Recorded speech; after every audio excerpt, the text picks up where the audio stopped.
National Criminal Court si dating Pangulong Rodrigo Duterte. Yan ay matapos kumpirmahin ang lahat ng mga kaso laban sa kanya kaugnay sa madugong gyera kontra droga. Nananatili naman bilang kasabwat umano ni Duterte sina Senators Bato de la Rosa at Christopher Bongo, dating Justice Secretary Vitaliano Aguirre III at iba pang opisyal. May express report si Camille Samonte. The judges of Pretrial Chamber 1 of the International Criminal Court unanimously confirmed all the charges against Rodrigo Roa Duterte and committed him to trial before a trial chamber. Young Rodrigo Roa Duterte.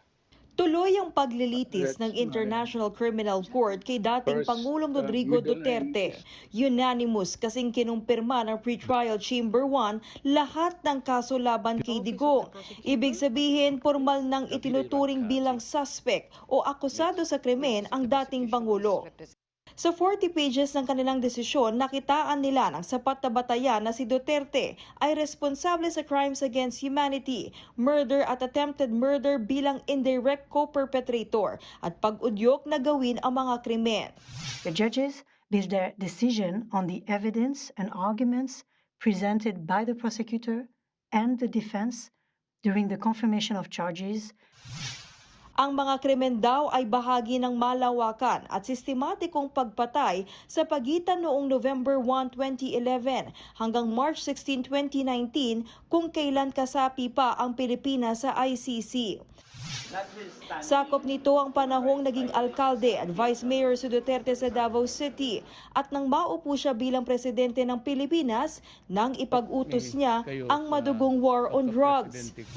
Sa kabuuan, nahaharap si Duterte sa 3 counts of murder at attempted murder ng crimes against humanity. Kabilang dito ang 49 na insidente ng patayan at 78 biktima.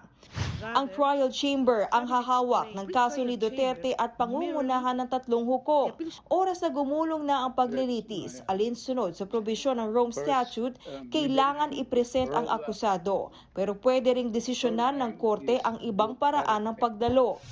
Bukod naman kay Duterte, kasama pa rin bilang co-perpetrators o kasabwat ang nauna ng pinangalanan ng ICC na sina Senators Bato de la Rosa at Christopher Bongo, dating Justice Secretary Vitaliano Aguirre III at iba pang namuno noon sa PNP, NBI at PIDEA.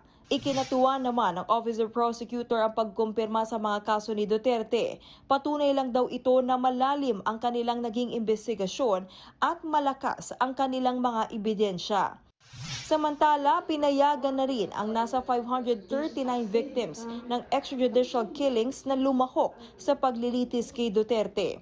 Kakatawanin sila ng common legal team na sina Attorney Joel Butuyan, Gilbert Andres at Paulina Masida. Victims expect that this trial proceed as expeditiously as possible, and they are looking forward to continue engaging in the next phase of the proceedings, remaining committed to seeking truth and justice.